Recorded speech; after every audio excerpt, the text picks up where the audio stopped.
Okay, this is the next day. I've let this all set overnight, drying the glue even more stronger, even though it was strong enough before, but I was getting late at night and I was tired. So what I did this morning was I sanded down the tops and the bottoms, got all those little extra popsicle stick things leveled off.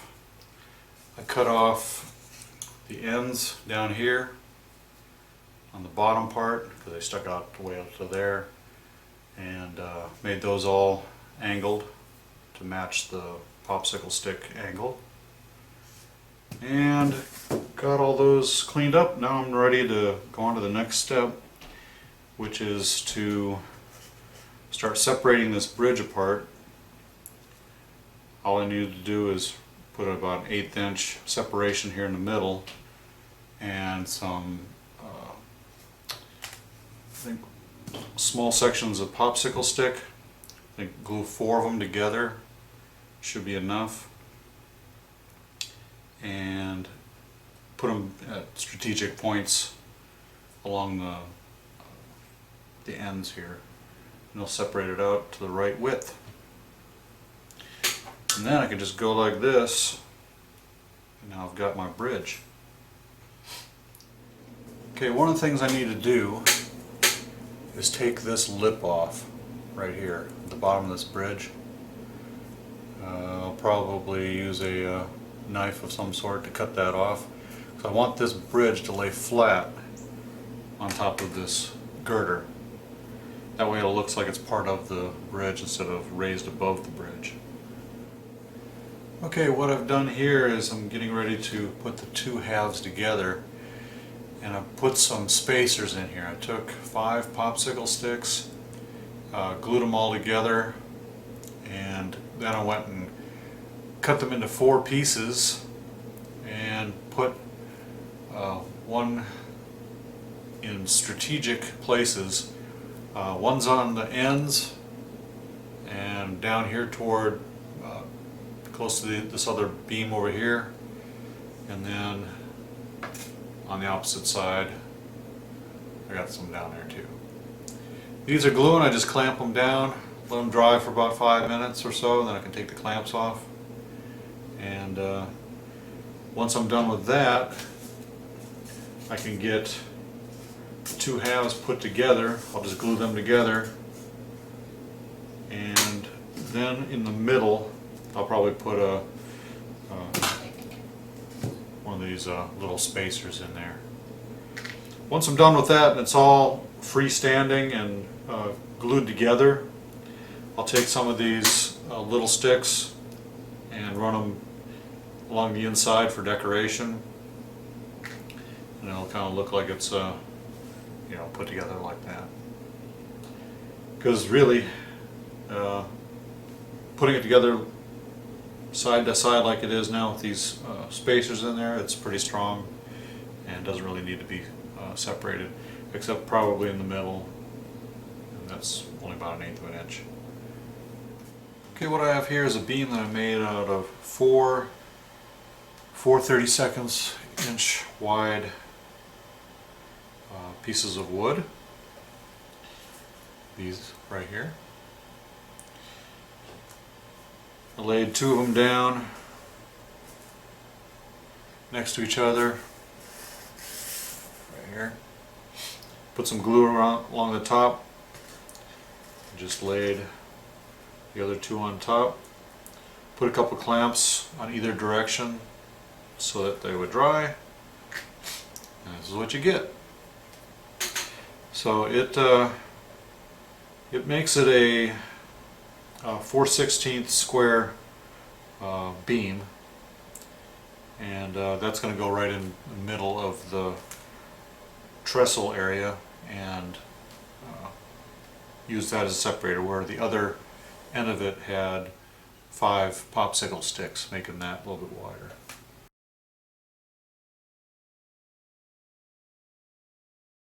Okay, let's see how strong this bridge is. I just got it all glued together. It sat overnight, and I'm about to put a lot of weight on here. just to see how strong it is.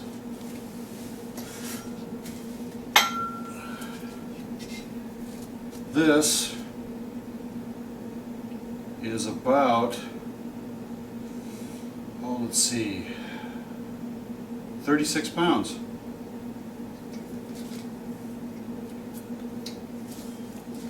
Put it right here in the center.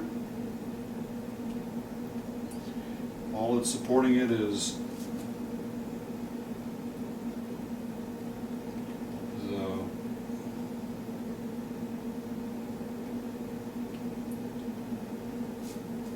two drawers, and the mounting pieces right here are the strongest parts right now.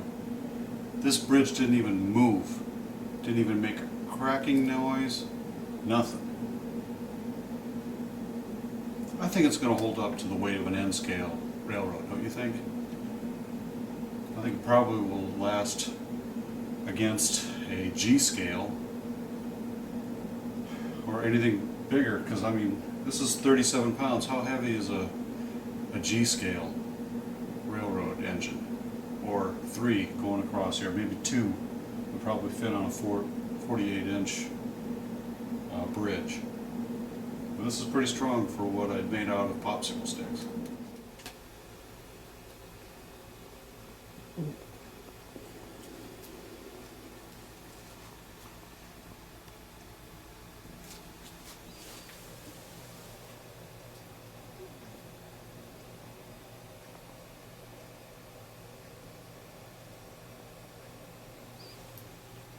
This is still perfectly level. Didn't even budge. Okay, what I'm doing here is I'm putting in some decorative bracing down here at the bottom. As you can see, I've got some cross members that went across the 2 trusses, and then put some angled ones in across on top. I did that all the way down the center, and now I'm going to do some edges here. I'll show you how I did that. Basically measured out a length that it was going to go across.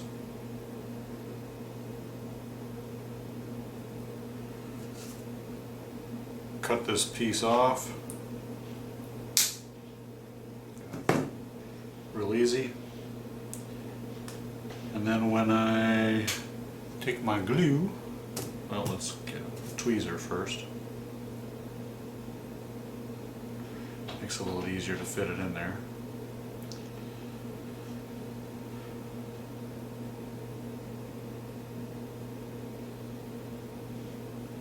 Put a little glue on there. Take the stick, smear it out.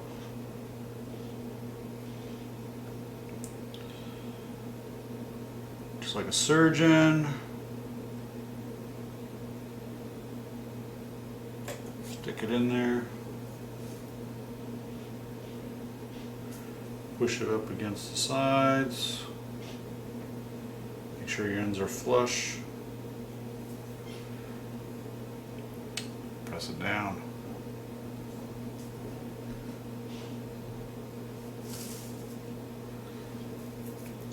That's basically pretty simple. I'm going to do the bottom of the bridge. Then I'm going to flip it over so I can do the top side underneath, because that's where most people are going to see it. And when everything's done and dry, these braces that are going across, they extend out a little bit past the edge of the bridge. I'm going to just cut those off flush, and it'll be ready for paint. Okay, here we have the completed bridge.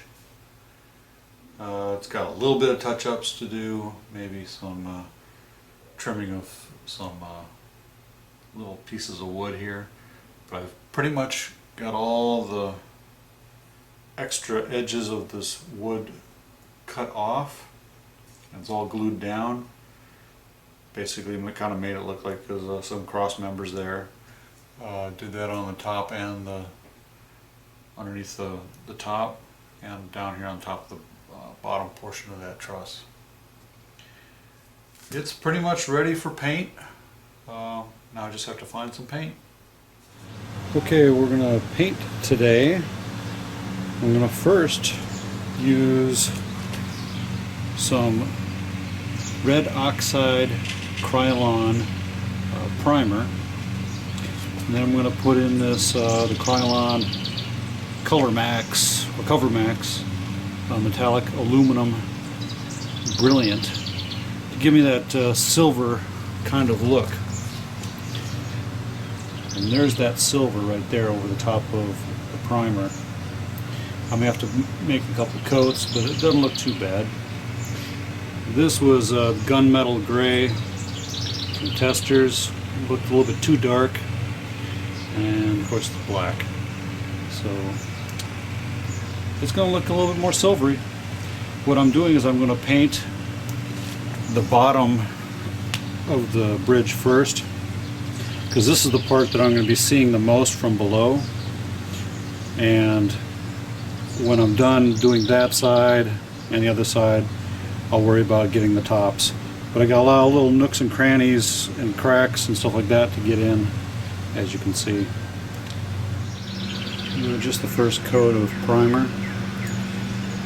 Still got to flip it over and do the sides and get on the inside where the popsicle sticks are and all the detail. I'm going to let this dry for about 10-15 minutes. Here it is, all primed. And it's drying for the last time for primer. I'm going to give it a few more minutes and then put the silver on there, or actually the aluminum.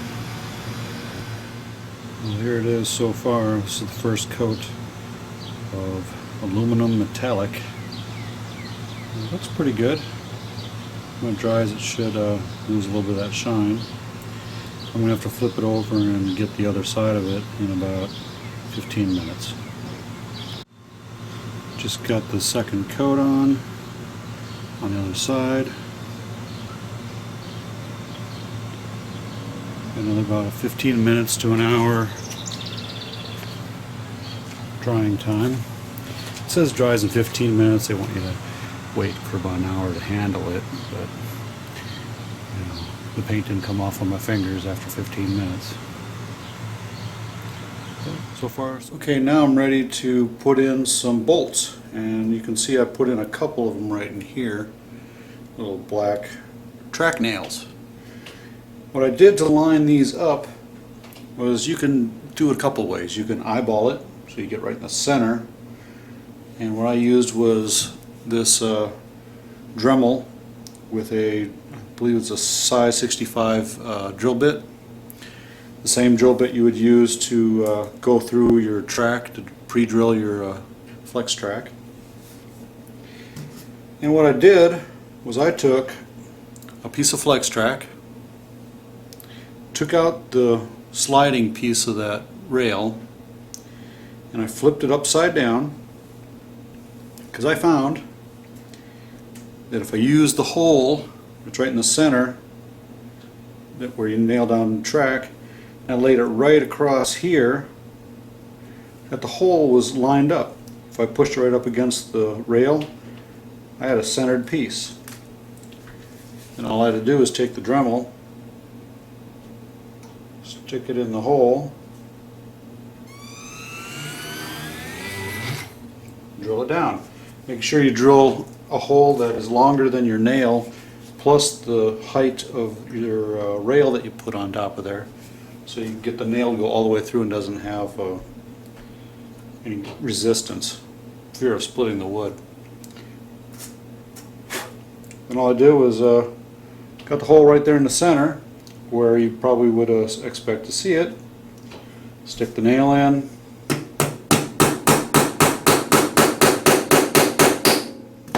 tap it down, and it's flush. And then it comes out looking like this.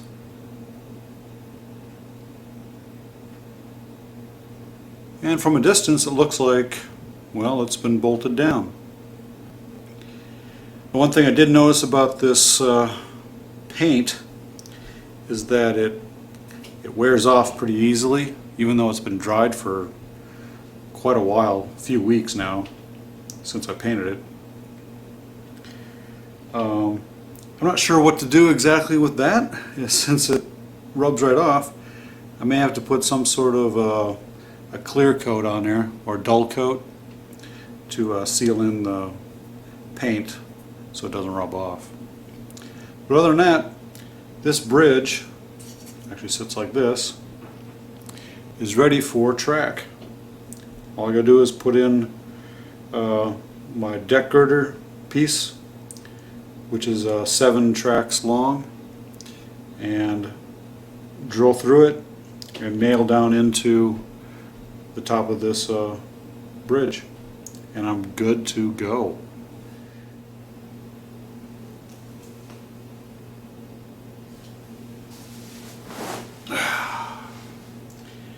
There you go, guys. That is how to build a Popsicle railroad bridge. That is 4 feet long for end scale. There we are. It's a 4-foot long Popsicle bridge. Popsicle stick. See right through it.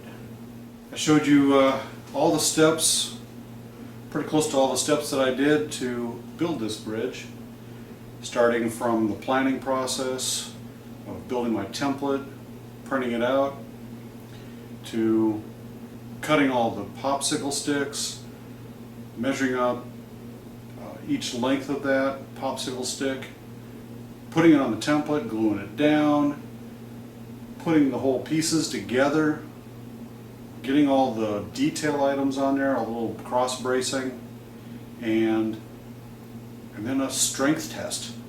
That was 36 pounds of weight. Now after I did that video, I put it on the floor and said, well, what happens if I step on it? And I braced myself and I stood on it.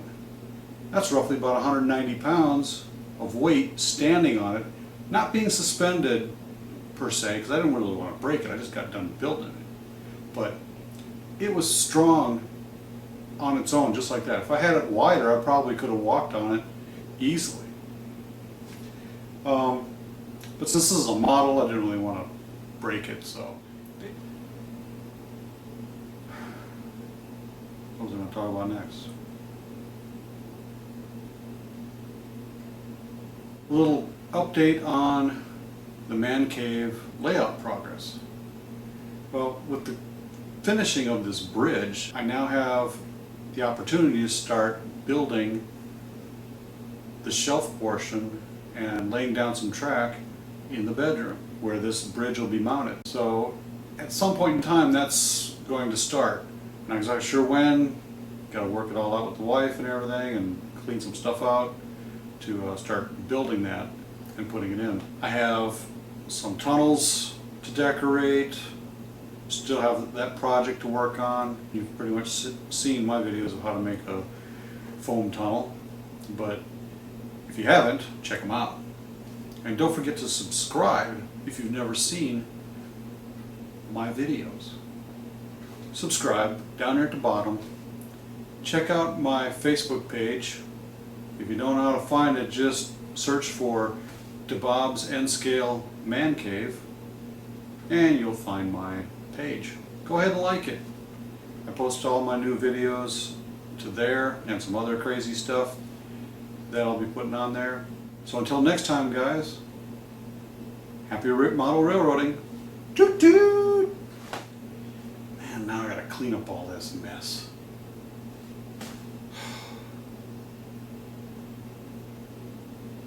Foam and glue and sticks and tools everywhere.